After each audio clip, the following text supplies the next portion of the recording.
Eaton's CHQ and CL Series UL classified replacement circuit breakers are available in both 3/4 inch Type CHQ and 1 inch Type CL single and 2-pole configurations.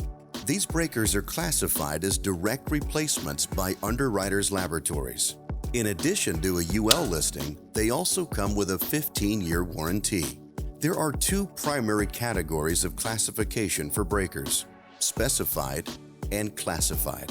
Specified breakers are listed by the manufacturer of the panel board for use in a particular panel.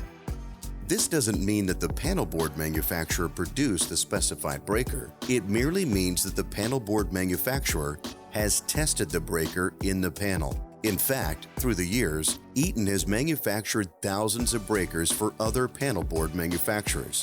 UL classified breakers are produced by one manufacturer for use in place of the breakers specified on the panel board. Like specified breakers, UL classified breakers have been tested in the panels for which they are approved. Classified breakers are tested extensively in numerous General Electric, Siemens, Murray, Thomas & Betts, Square D, and Kraus-Heinz panels.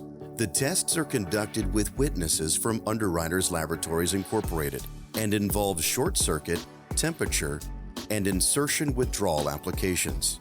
This level of testing ensures that the breakers meet identified standards that have been found suitable by UL for the specified purpose. You can view our full selection of Eaton circuit breakers and more at Galco.com.